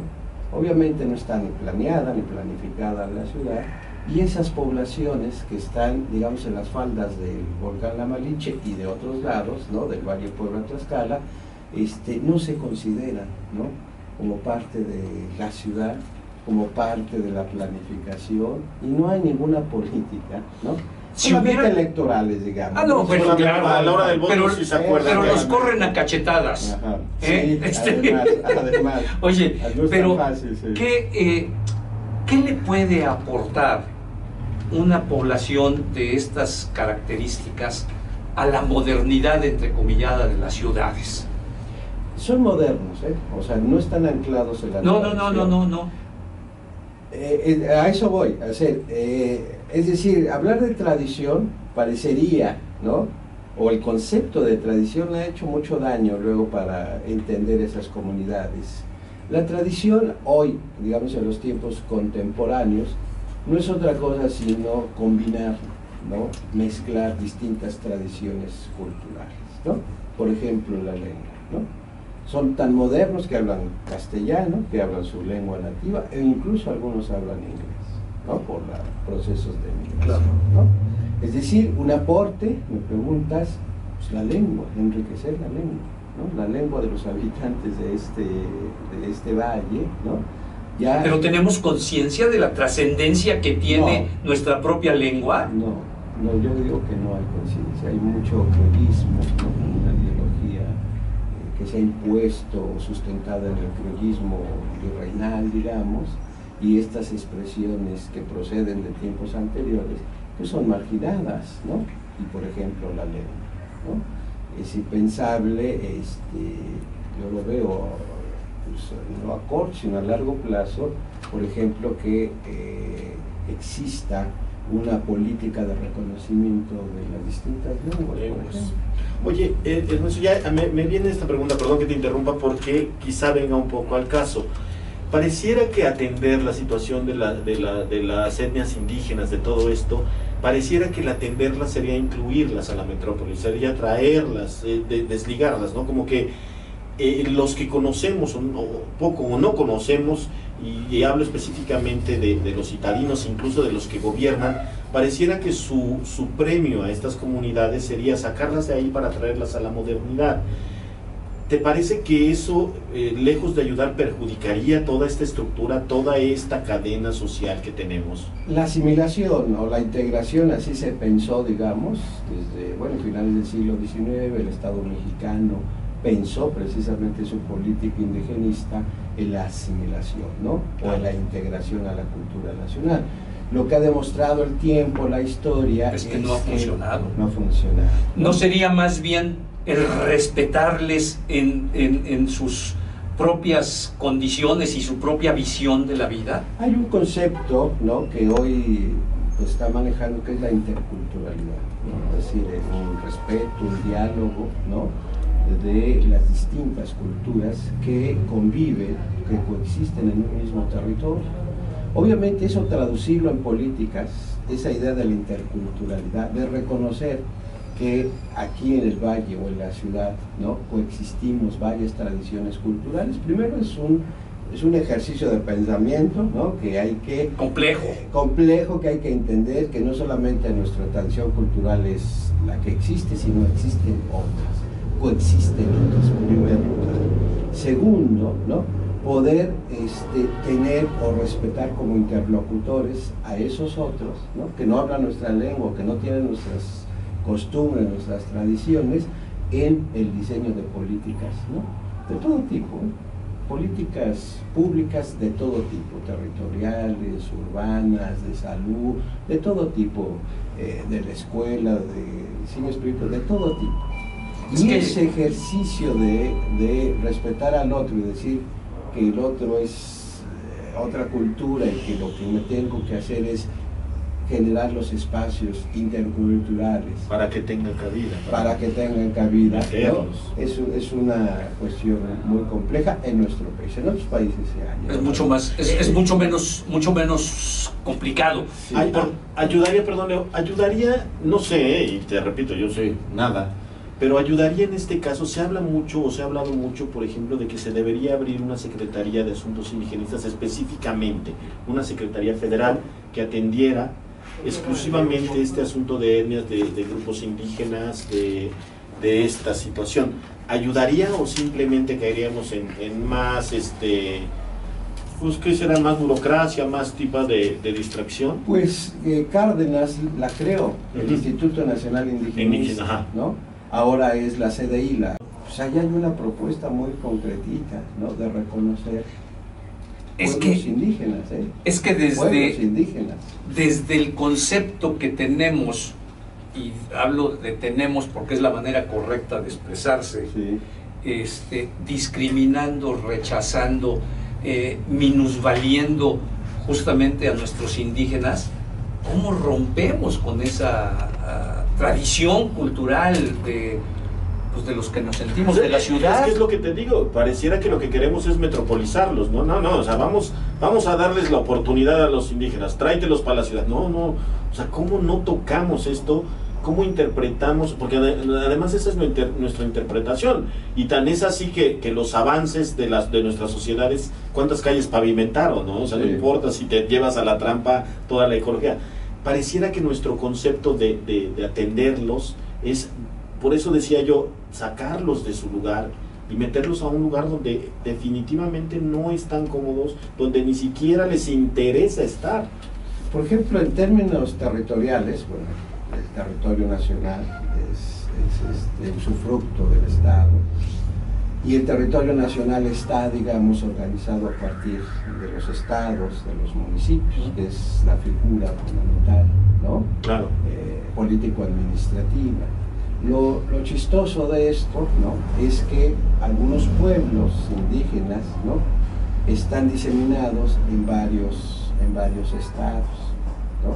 Lo que propusieron los zapatistas en ese entonces con los famosos acuerdos de la Raizar fue precisamente respetar o construir, ¿no?, territorios, ¿no?, indígenas como pueblos, ¿no? Y eso supone una reordenación política administrativa, que no lo van a aceptar, ¿verdad?, el Estado y la derecha. Me acuerdo de Fernández de Ceballos, lo que argumentó ante esa propuesta, ¿no? Pero eso supone un cambio de la Constitución, un cambio de mentalidad, un cambio de entender de otra manera el territorio nacional, ¿no? Y romper con privilegios que se han apropiado pues estos gobernantes, ¿no? Sí, además la mentalidad, ¿no?, criolla, mestiza criolla. Hay que recordar quién crea y consolida el Estado mexicano van a ser no los españoles, porque fueron expulsados, sí, claro, en el siglo XIX, van a ser los mestizos, primero los criollos y luego los mestizos, ¿no?, que precisamente van a adoptar el proyecto de nación de Occidente, la idea de Estado-nación.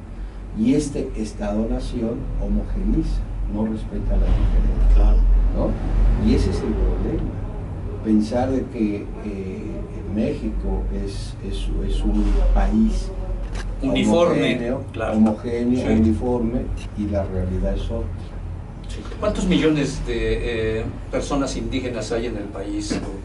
¿15, 20 millones? No, un poquito menos, entre 10 y 15. Sí. 10 y 15 millones. No es cualquier cantidad, no, pues es el 10%. Y lo triste es que pertenecen a la zona, a la agrupación más marginada, ¿no? Eso es otra Eso realidad, es lo son, lamentable. digamos, son los más pobres, ¿no? Son los más pobres, los más marginados, los que sufren violencia, etc. Y los que desaparecen de cualquier plan, como tú dices, cualquier plan de desarrollo, cualquier estructura para gobierno desaparecen, pareciera que no existe, ¿no? Incluso entre la izquierda, la derecha o el que tú quieras, en sus campañas, en sus propuestas, poco se habla de ellos, ¿no? Poco se habla de qué se va a hacer con ellos, ayudarlos. Pues es que no son rentables políticamente hablando. Pues sí, es que no votan como son usos y costumbres, como son usos y costumbres dirán, pues ellos tienen sus elecciones diferentes. Sí, eso es cierto. Por ejemplo, en Oaxaca, bueno, son como 500 municipios. Sí, Oaxaca es allá. impresionante. La mayoría de sus autoridades municipales precisamente se eligen en la asamblea por usos y costumbres. Entonces ahí los partidos no tienen... De hecho, digamos, las cabida. autoridades electorales en Oaxaca sufren mucho con eso, Sí, sufren mucho, porque sí. además es un tema que internacionalmente se tiene que respetar, porque antes hacían lo que querían, no les escuchaban, ahora los tienen que escuchar, porque ya hay una situación de vulnerabilidad como grupo que tiene que ser escuchada, ¿no? Y ampliar sus derechos de manera pues exponencial. Y esas formas de organización, bueno, hoy lo vemos, ¿no? ¿Sí? De asambleas comunitarias, de mayordomías, o ahora de las guardias comunitarias, ¿no? En algunos pueblos, pues ha sido muy positivo en Claro. muchas de las comunidades. En la gran mayoría, porque sí, demuestran con su vida cotidiana sí. que muchos problemas que tenemos nosotros en las ciudades, ellos no los tienen, ¿sí? Cierto. Hay además un respeto y hay una valoración de llegar a ser parte del consejo de gobierno de la población, Por ¿no? ejemplo, las mayordomías en Cholula, ¿no? Para Sí, no ir tan lejos, sí. tienen bajo su custodia los templos, es decir, el patrimonio. Novelina no entra, Sí. ni algunas otras instituciones, o la iglesia, no entra, son los barrios, ¿no? Son las mayordomías las que tienen en custodia el patrimonio. Fíjate qué interesante. Y otra cosa interesante que yo he visto en Cholula es que a través de esa organización no entra el narcotráfico. Sí, son bloques muy cerrados. Son bloques muy cerrados, muy mirados los extraños, mucha comunicación, ¿no? Y inmediatamente hacen una organización, ¿no? O sea, entonces sí tiene esa forma que es muy antigua, ¿no? Que no es de liberalismo, no es democracia representativa, es democracia directa, sí. ¿no? Tiene sus beneficios, Es compacta, es compacta y sus cerrada. beneficios en muchas zonas del país, muchas comunidades. Yo creo que eso hay que rescatarlo. Y hay muchísimo Hay que por hacer en rescatarlo. ese sentido, ¿no Sí. te parece, Sí, Ernesto? bastante, Y bastante. bueno, pues como siempre, con una visión verdaderamente de servir, tendrían que orientarse las acciones, no solo del gobierno, sino de la sociedad en su conjunto, pues para beneficio de estos grupos, y que ellos en su propia condición y en su propia sabiduría, pues también tendrían mucho que Pues en beneficio de compartirnos, todos, ¿no? Beneficio Lo que dices recíproco, claro. Es recíproco, Sí. o sea, tendríamos que voltear a escucharlos, porque es un hecho que la política, las democracias y como estamos manejando el sistema no sirve ya, está obsoleto, y esos sistemas han trascendido, Han tenido vigencia. y han tenido un éxito hasta la siglos. fecha, ¿no? La resuelven cosas, ¿no? Sí, lo Prácticas, resuelven. ¿no? Sí. Y en la comunidad, porque además es para la comunidad, que eso es bien interesante también, el pueblo por el pueblo. Lo paradójico es cuando estas instituciones, ¿no? Encargadas de desarrollo social no comprenden eso. Son las primeras en olvidar. ¿Sabes qué presupuestos manejan justamente las carteras de desarrollo social, no? Pero no son para eso. Pero están equivocados. No, bueno, pues justamente ese es el problema. Ajá. Ernesto, es un placer, muchas gracias por venir a compartir. Gracias. Y espero que nos acompañes nuevamente, porque son temas de verdad, Bien o sea, interesantes, que no todos sí, conocemos y que es importante que se empiecen a difundir. y bastante menos desagradables que, Ok. que los que te empiezas a abordar toda la hora Hasta primera. me calmo, ¿te das cuenta cómo Sí, se me sí, baja te la bestia? relajas. Ernesto, muchas gracias. Gracias. Oiga, Gracias. no se vaya.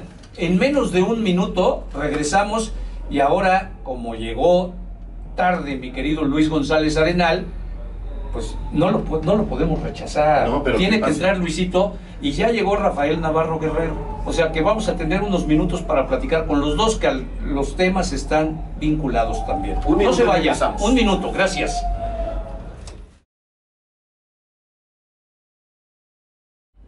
Muy bien, pues mi querido Luis González Arenal, ya dije que llegaste tarde.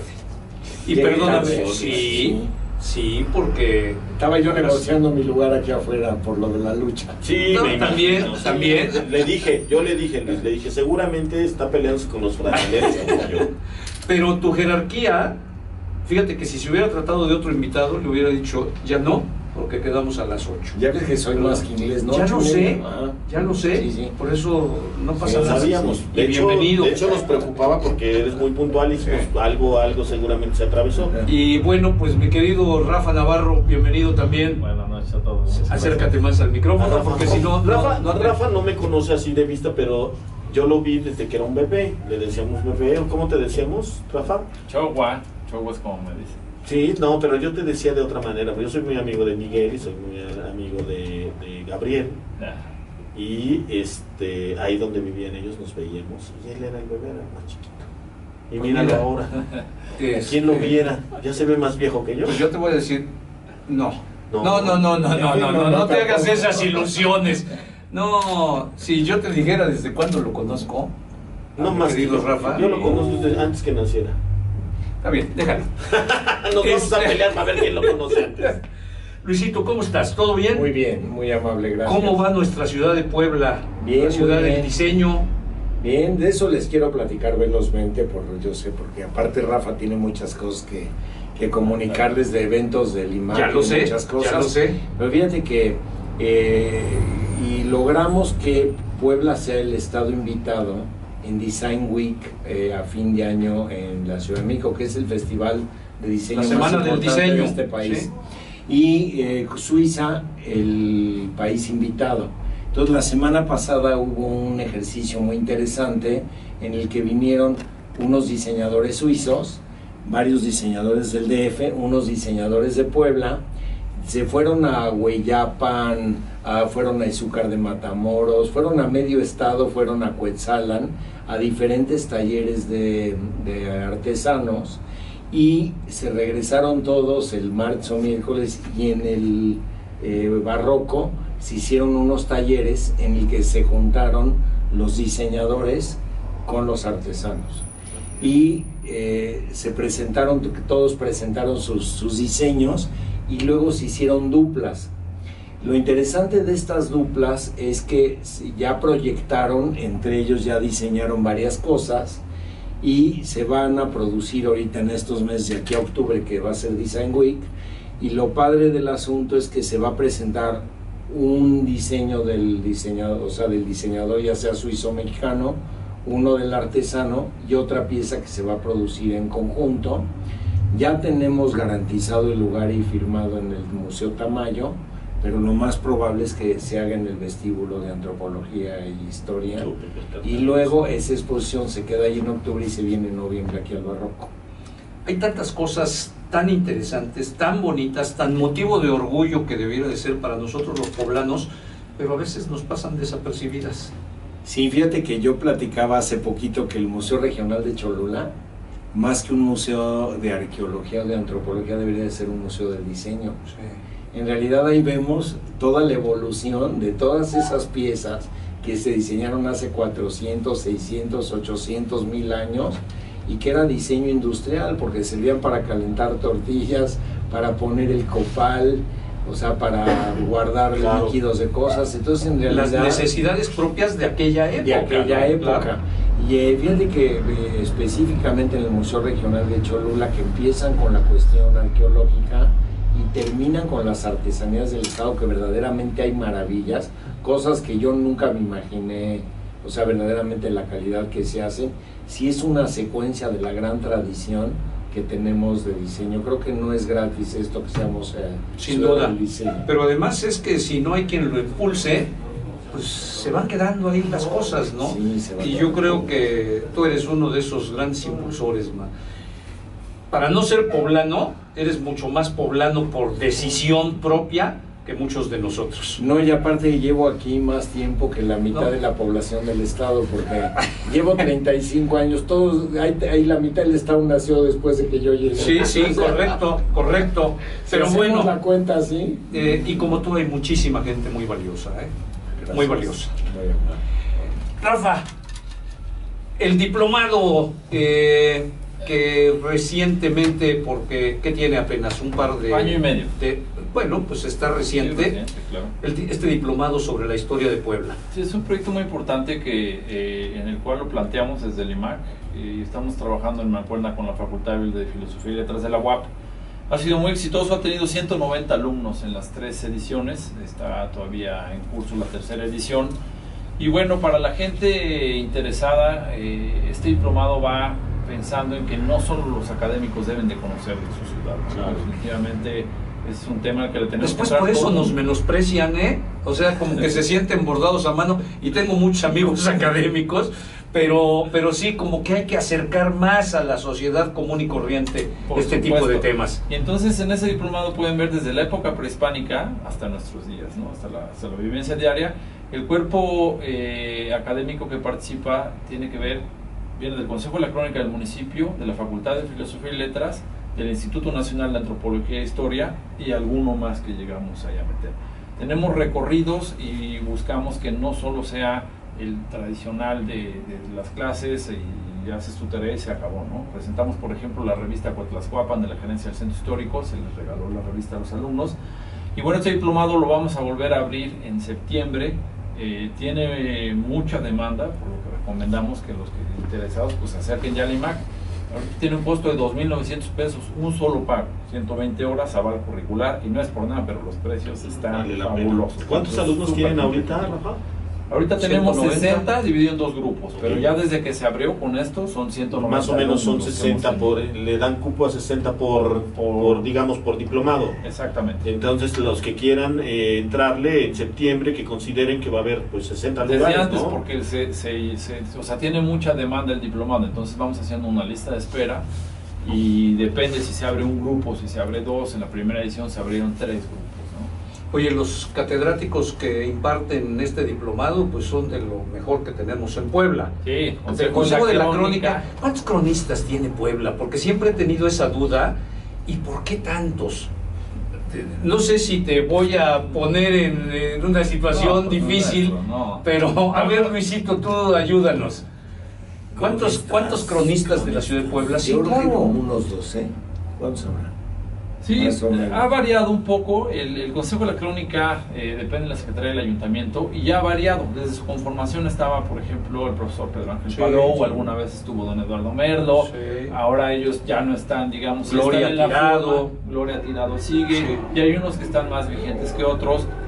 Salvador Cruz Montalvo, que era de Tehuacán y Puebla, ya falleció. Entonces se va un poco actualizando. Ahorita entró Lidia Gómez, entró también uno que trabaja en el archivo municipal. Pero yo creo que cronistas, pues la verdad es que hay mucho más, ¿no? O sea, dependiendo cómo veamos el término de crónica, ¿no? Porque hay gente, por ejemplo, que en su barrio pues hace las veces de cronista, pero no tiene este reconocimiento, esta figura, o incluso en las familias, a la gente que le gusta como investigar cuáles han sido las raíces, y esto de repente se vuelven una especie de cronistas. Sí, incluso luego llegas ahí con la gente que está en el Zócalo y que tienen estos recorridos y de repente te tomas con personas que son realmente unos cronistas excelentes, ¿no? Te sorprende toda la historia que traen y todo lo que tienen para decir, sí, es un tema. Tú eres un cronista. Sí, por supuesto, sí. Claro. A ver, déjenme decirles. Ya va a responder. Déjenme decirles. Nunca me tomas en serio, Leo. No, es que me Me gustó lo que dijiste. El tono con el que lo dijiste ya no me gustó. Ya te tiene ¿verdad? Oye, tú y yo deberíamos hacer un programa como el Club del Hogar. Sí, ¿no? sí, como sí. tú Alcaraz, yo Madaleno. No, yo Madaleno. Yo Madaleno, porque como ya nomás nos conseguimos Era a nuestra... ¿Cómo se llamaba esta chava? La Vilma Traca. La Vilma Traca. Algunos de los muchachos los vestimos de falda y que sea la Vilma Traca. Sí. Pues a Héctor no le está gustando mucho Pero bueno, lo que pasa es que Leo siempre que digo algo en serio no me considera. Pero yo creo que sí es importante por lo que dices, Leo. Desafortunadamente hay una falta de identidad y esto está generando muchas cosas. Vaya, la situación no está fácil en el estado, en la ciudad, la situación no está fácil en el país, pero yo creo que tenemos, como decíamos hace rato, regresar un poco a las raíces, regresar un poco a lo que nos ataba, a la tierra, que nos hacía sentirle ese cariño, ¿no? Y en la medida que nos involucremos un poquito más, pues va a ayudar. Y sobre todo que ahí están las cosas. A lo que nos da identidad, ¿no? Y que está al alcance de todo el mundo. Están, ¿no? Mientras más conoces, más te acercas. Claro. No puedes amar lo que no conoces. Y así como podemos criticar muchas cosas de este gobierno, también hay que reconocer que ha hecho mucho en este sentido, ¿no? Yo acepto, aunque muchos mañana me digan, chicha, que ya te soltaron una lana. Yo creo que esta situación de esta difusión, arquitectura, los museos de sitio, todo esto que se está retomando, pues hay que reconocerlo, ¿no? Ahí están, y si ya están, pues hay que aprovecharlo, ¿no? Hoy tiene auspiciado por el Instituto Municipal de Arte y Cultura la exposición de Tina Modotti, Rafa. En la Galería de Arte del Palacio Municipal, con entrada libre y visitas de 9 de la mañana a 8 de la noche, de martes a domingo. Tenemos una exposición de una mujer que nos remite a una época extraordinaria de México, ¿no? Que México fue epicentro de la cultura en América, y no solo en América, la época de los grandes muralistas, de los grandes pensadores, de André Breton, el surrealista, y la vida de esa mujer es apasionante, ¿no? Se dice que fue espía, fue artista, trabajó en cine mudo, en Hollywood. Es de las figuras sobre las que se crean leyendas, además, ¿no? Claro. Pero además tiene su propuesta fotográfica muy importante, consolidada, con dos épocas. Uno fue el periodo romántico y otro fue como el más social, donde buscaba relatar pues las diferencias, las injusticias. Tenía una tendencia hacia el comunismo y lo expresaba mucho en las imágenes, y se da el nombre por un poema que le hace su amigo Pablo Neruda, y que de hecho está una parte en el epitafio en un panteón de la Ciudad de México. Y bueno, es una exposición que no se pueden perder, porque este tipo de acervos que viene del Sistema Nacional de Fototecas pues está al alcance de todo el mundo, ¿no? Enfrente al Zócalo de la ciudad, sobre el Palacio Municipal, y es un espacio donde la museografía también invita a la gente a conocer más de este personaje. De martes a domingo, hasta de 9 de la mañana a 8 de la noche, y la vamos a tener hasta el 23 de julio, acabamos de inaugurar. Pues hay que aprovecharla, porque sí es poco tiempo para verla. Y dices que no tiene costo. No tiene costo, es gratuito. A veces entiendo que hay que acercar el arte y la cultura a las clases más desfavorecidas, pero lo que no cuesta no se valora, mi querido Bruce. Claro.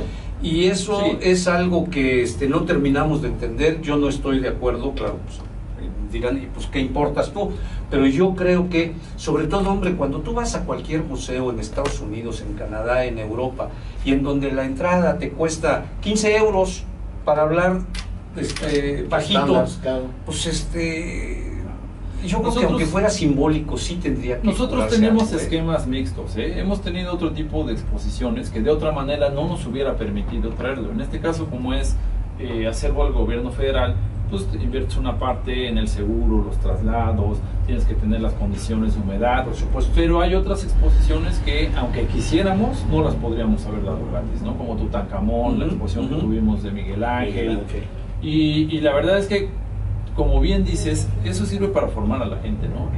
Existe esta tradición desde José Vasconcelos de que toda la cultura tenía que ser gratis, pero la verdad es que en Puebla seguimos mucho con esta visión, cuando en otros estados, pues no. En el Cervantino una parte te lo cobran, en el Festival Internacional de Cine de Morelia una parte te lo cobran, en los festivales de México una parte es gratis, pero otra te lo cobran, y yo estoy completamente de acuerdo. pero si ya está, y está gratis, aprovechémosla, vaya, claro, porque además también eso quién sabe cuánto pueda durar, ¿no? O sea, es un esfuerzo que se está haciendo, Y si ahorita está, pues ya vamos, aunque es más, yo te invito, yo pago la entrada y tú el desayuno.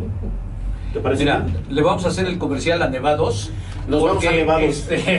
Hay desayunos. Nevados. Tú me invitas al desayuno y yo te invito a la exposición. Rafa, por ahí traías también un proyecto que está corriendo, ¿no?, en este mes, que es el mes de la cultura y la naturaleza, ¿no? Aprovechando que el 5 fue el Día Internacional del Medio Ambiente, a través del IMAC y de las diversas corrientes artísticas y disciplinas, estamos planteando un proyecto de cosas que tengan que ver con la naturaleza, ¿no? ¿Por qué? Porque el arte y la naturaleza son dos cosas que te aproximan a la sensibilidad humana. Y entonces tenemos en literatura, por ejemplo, una conferencia recordando a Carlos Pellicer, que fue maestro de Octavio Paz, y que su obra, como era de Villahermosa, gira mucho en torno a la naturaleza. Tenemos también una muestra internacional de cine y medio ambiente que viene desde Morelos, y esas funciones las tenemos en el Teatro de la Ciudad a las 6 de la tarde, así que mañana son más que bienvenidos. Y bueno, además de tener cine, literatura, tenemos una exposición fotográfica hecha con Spractifoto, con fotos que tienen que ver con la naturaleza. Nos juntamos con la Secretaría de Sustentabilidad y Desarrollo Urbano del municipio, y tenemos también reforestaciones, talleres de agricultura urbana, observaciones de aves en Laguna de Chapulco. Se sumó también el Museo Nacional de los Ferrocarriles Mexicanos con observaciones de aves, cuestiones artísticas. El Jardín Botánico de la Benemérita Universidad Autónoma de Puebla tiene recorridos, en fin, hicimos un... Ya ves cómo sí se hacen cosas, y tú que nada más criticas y señalas lo malo. Pues nomás me informan de lo malo. Si hubiera lo bueno, no, yo creo que aquí... Yo un día sugería en el Nochebuena, sí, que para que se viera gráficamente que era lo que habían hecho desde que entraron, que imprimieran todos sus pósters y los fueran poniendo en la calle. Yo creo que ya le darían como 2 vueltas al centro, pero porque es una manera de ver gráficamente, claro, la barbaridad de cosas que pero sabes, yo no sé si sea el caso o no, porque además en mi vida la he saludado a Anel Nochebuena personalmente, sé quién es ella, por supuesto, pero a veces son tan soberbios nuestros funcionarios que sí hacen las cosas, pero como que para ellos, ¿no? Yo con ella, apenas la entrevisté la semana pasada a ella, y ella pues es una persona accesible, es una persona joven, la verdad es que sí es buena mujer. No, yo no estoy diciendo que no. Tiene su estilo, debo aceptarlo, pero yo creo que es una fortuna que este tipo de eventos caiga en personas jóvenes como ella, jóvenes como Beto, que estén dándole, Rafa, este toque juvenil, este toque que refresca toda la cultura, porque también la cultura hay un momento en que te parecía como muy seca, como muy difícil, aburrida, y ahora lo están haciendo más fluido, sí, más accesible. Pero sí estoy de acuerdo contigo, yo creo que debería de buscar los medios en que haya una mayor difusión y un mayor acercamiento, porque es una pena que que yo he visto que tienen buena respuesta, porque la verdad es que siempre están llenos, pero siempre es un reto la difusión, ¿eh? Sí, pero sí, la difusión debería ser interesante, ¿no? Ya casi nos tenemos que ir, y quiero que me den su opinión, porque ya no nos dio tiempo de ponerlo sobre la mesa. Recientemente, la semana pasada, el Ayuntamiento Municipal está decidiendo que le van a cobrar a los artistas callejeros 37 pesos por día. ¿Qué opinión les merece esto? Yo no visualizo a los artistas callejeros en Londres, o en Nueva York, o en Madrid, o en París, pagándole su cuota al ayuntamiento. Creo que hay otros criterios bajo los cuales les permiten establecerse en la vía pública, como un foro que acerca a las bellas artes a la sociedad. Pero insisto, esta es una decisión que se acaba de tomar. No les hagas esas preguntas. ¿Por qué no? No los quieras ayudar. Yo desconozco el esquema. Tu habilidad siempre me ha gustado, mi querido Luis. No, yo no lo conozco, pero sí se ha hecho muchísimo en cuanto a censarlos, en cuanto a detectarlos, en cuanto a promoverlos, a validar sus aptitudes, claro, a presumirlos. Inclusive hubo algo muy interesante hace una semana o dos con la Sinfónica de la UAP, en el que tocaron con la Sinfónica artistas callejeros, lo cual a mí se me hace también algo fantástico, fantástico. No sé cómo funcionará el esquema, no sé si es un lugar fijo, no sé si se haga en otros lados, lo desconocía totalmente, no sé si es 37 pesos cada 36, pues cada día que estén ahí. Como tu espacio. Sí. O sea, vas a estar en la calle, pagas tu espacio, supongo que te darán un comprobante que pagaste y podrás estar ahí, pero ¿es por día? ¿No es por...? No, pues por periodo, día. ¿es por día? Pues, bueno, no sé, a lo mejor te da chance un mes con ese pago. No, bueno, entonces hasta 50 que paguen, ¿no? A ver, pero que bueno, conteste el experto, a ver que nos diga, él, que conteste. Pues miren, no es un proceso en el que yo haya estado metido. Lo que les puedo decir es que este tema se genera por el gremio de los payasitos. Llevaban muchos años estando entre Catedral y el Zócalo, sí, y eran los únicos que tenían derecho a estar ahí. Mi humilde punto de vista era que por qué si se le daba derecho al payasito, por qué no el mimo, por qué no el violinista, por qué no el que te hace danza contemporánea. Ese es mi punto particular de vista, ¿no? Que esto, dentro de lo positivo que puede tener, es que puede democratizar un poco, ¿no? O sea, que no solo el gremio, que es el único que se le da permiso. Por ahí hay unos que hacen recorridos turísticos, seguramente los han visto. Sí, claro. Pero son los únicos. O sea, no hay más grupos, y cuando tú vas a otras ciudades turísticas, pues hay mucho más. O sea, se siente un movimiento más importante, que Puebla está listo para que eso suceda, ¿no? Ya con un promedio de más de dos noches, en Puebla deberían estar surgiendo estas experiencias callejeras colectivas que te hagan un mejor disfrute del espacio. Por supuesto. Bueno. Ahora, si me permite decir, no todo está dicho en esto. Yo sé que es un tema que ha causado revuelo, pero se sigue revisando. Se está viendo también el tema de la capacitación. Yo personalmente, mi muy humilde punto de vista es, por ejemplo, los videntes, si cantas mejor, te va a ir mejor y vas a ganar más. Es la gente que se sube a los camiones. Lo digo por experiencia. Si hay alguien que canta muy bien, tú mismo estás luego.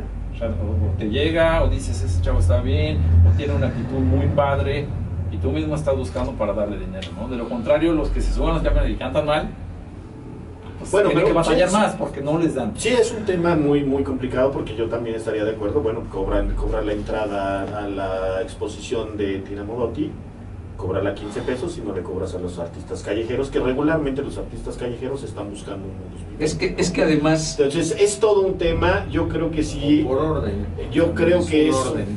Pues un control podría ser un censo, pero ya cobrarles, no, te metes en una situación. No en el tema del arte y la cultura, Luis. Es muy riesgoso, ¿no? Es muy riesgoso manejarlo. Sobre todo meter a tu Secretaría de Cultura, ya sea estatal o municipal, meterla en ese rollo, porque además, aunque ellos no tengan mucho dentro de estas decisiones, al final a quien vas a topar o quien vas a pegar es a ellos, ¿no? Entonces, ya despídete porque ya nos tenemos que ir. Ya. Don Oscar Alarcón, Travolta, esperando que te despidas. Rafa, mil gracias. Rafa, Luis, muchas gracias. Aprecio mucho, Bruce. Gracias, mil Leo. gracias. No, gracias. A usted que nos acompañó, como siempre, mil gracias. Usted tiene su propio criterio y usted sabe lo que hace, lo que piensa de las realidades y opiniones de México Prioridad. Quédese con Oscar Alarcón, por favor. Ya está aquí. Ya vamos. Esto fue Realidades y Opiniones con Leobardo Sosa, Jorge Torres y Bruce Julis.